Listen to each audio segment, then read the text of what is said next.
तीनों युवक जो मधुमालती से विवाह की आस लगाए बैठे थे, इस दुर्घटना से बहुत दुखी थे।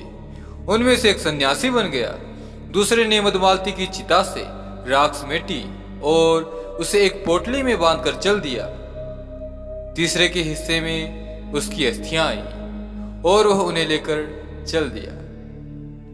सन्यासी बने युवक को एक ब्राह्मण ने अपने घर खाने पर आमंत्रित किया। वहां जाकर उसने देखा कि उस ब्राह्मण की पत्नी चूल्हे पर बैठी भोजन बना रही है और उसका पुत्र बार बार उसे परेशान किए जा रहा है। तभी क्रोध में आकर ब्राह्मण की पत्नी ने अपने पुत्र को चूल्हे में धक्का दे दिया और चूल्हे की आग में जलकर बालक भस्म हो गया।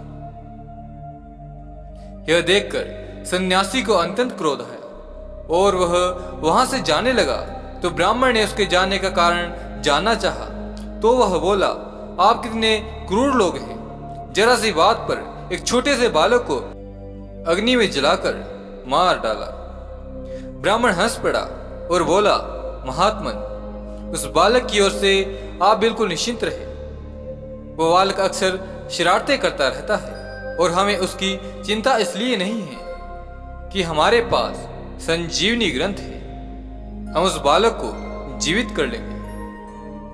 आप लोग मेरा मन रखने के लिए झूठ बोल रहे हैं। क्या मरा हुआ प्राणी भी कभी जिंदा हो सकता है? सन्यासी ने कहा, ठीक है, तुम कुछ देर यहीं पर रुको, मैं तुम्हें यह चमत्कार दिखाता हूं। यह कहकर ब्राह्मण भीतर गया और एक ग्रंथ ले आया। उसने उसमें लिखे मंत्रों को पढ़ा।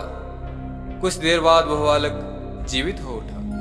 यह देखकर सन्यासी को एक बार भी विश्वास नहीं हुआ। उसके मन में बार बार एक ही विचार उठ रहा था कि काश यह ग्रंथ उसके पास होता, तो वह मधुमालती को जीवित कर उससे विवाह कर लेता। बातें करते करते रात हो चली थी। ब्राह्मण ने सन्यासी से आग्रह किया कि वो रात यहीं गुजार ले, जिसे उसने सहस स्वीकार कर लिया। पर उसे नींद बिल्कुल भी नहीं आ रही थी। वो तो बस बार बार संजीवनी ग्रंथ के बारे में सोच रहा था। जब रात गहरा गई और घर के सभी लोग गहरी नींद में सो गए, तब सन्यासी चुपके से उठा और संदूक से संजीवनी ग्रंथ निकालकर वहां से भाग गया। कुछ दिनों की यात्रा इधर उधर करने के पश्चात उसे वह युवक भी मिल गया जिसने मधुमालती की अस्थियां रख रखी थी। सन्यासी ने जब उस संजीवनी ग्रंथ के बारे में बताया, तो फिर वह दोनों तीसरे युवक की खोज में लग गए, जिसके पास मधुमालती की चिता की राख रखी हुई थी। कुछ दिनों की खोज करने के पश्चात उन्हें वह युवक भी मिल गया। फिर तीनों एक जगह पर मिले और उन्होंने मधुमालती की अस्थियों को और राख को एक जगह मिलाकर जमीन पर रख दिया।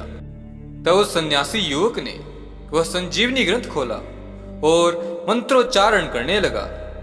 मंत्र पूरे होते ही मधुमालती जीवित हो उठी। उसे जिंदा देखकर तीनों युवक बहुत आश्चर्यचकित हो गए। मधुमालती तो जीवित हो गई, परंतु समस्या फिर पहले की तरह वैसे ही बनी रही कि वह किसकी पत्नी बने। तीनों ही युवक अपने अपने तर्क देने लगे। पहले ने कहा कि उसने जीवित किया है, इसलिए वह उसकी पत्नी है। दूसरी अस्थियां संभाल कर रखने के कारण, तो तीसरा राख संभाल कर रखने का कारण अपना अपना अधिकार जताने लगे। मधुमालती के जीवित होने की सूचना उसके पिता को दे दी गई और उनसे पूछा गया कि वो उसे किसकी पत्नी मानते हैं। ब्राह्मण अपनी पुत्री के जीवित होने पर बहुत प्रसन्न हुआ, पर वह यह तय न कर पाया कि मधुमालती को तीनों में से किसकी पत्नी माना जाए। तब सभी ने मिलकर यह फैसला किया कि इस नगर के राजा के पास जाना चाहिए और उन्हीं से पूछना चाहिए कि वह किसकी पत्नी है। राजा जो भी फैसला करेंगे वह सभी को मानना होगा। जब नगर के राजा गुणाधीश के पास ये समस्या पहुंची, तब उन्होंने बड़े ध्यान से सबकी बातों को सुना और तीनों में से एक युवक के पक्ष में अपना फैसला सुना दिया, जिसे तर्कों के आधार पर भी सभी ने स्वीकार कर लिया। विक्रम, तुमने यह कथा सुनी, अब यह बताओ कि राजा गुणाधीश ने मधुमालती को पत्नी के रूप में किसी युवक को सौंपा और बाकी दोनों युवकों ने किस आधार पर इस फैसले को स्वीकार कर लिया। बेताल ने कथा समाप्त करने के बाद प्रश्न किया। विक्रम चुप था। बोलो विक्रम, बोलो, मैं जानता हूं कि तुम्हें इसका उत्तर मालूम है, बोलो। वरना बेताल, राजा ने मधुमालती की राख को संभाल कर रखने वाले युवक को मधुमालती का पति माना। विक्रम ने उत्तर दिया, बिल्कुल ठीक। अब यह भी बता दो कि बाकी दोनों युवकों ने इस फैसले को क्यों स्वीकार किया? बेताल ने पूछा। राजा ने जो तर्क दिया उसके आधार पर यह फैसला तो स्वीकार करना ही था, क्योंकि जीवन देने वाला पिता समान, अस्थियां चुनने वाले का दर्जा पुत्र समान होता है।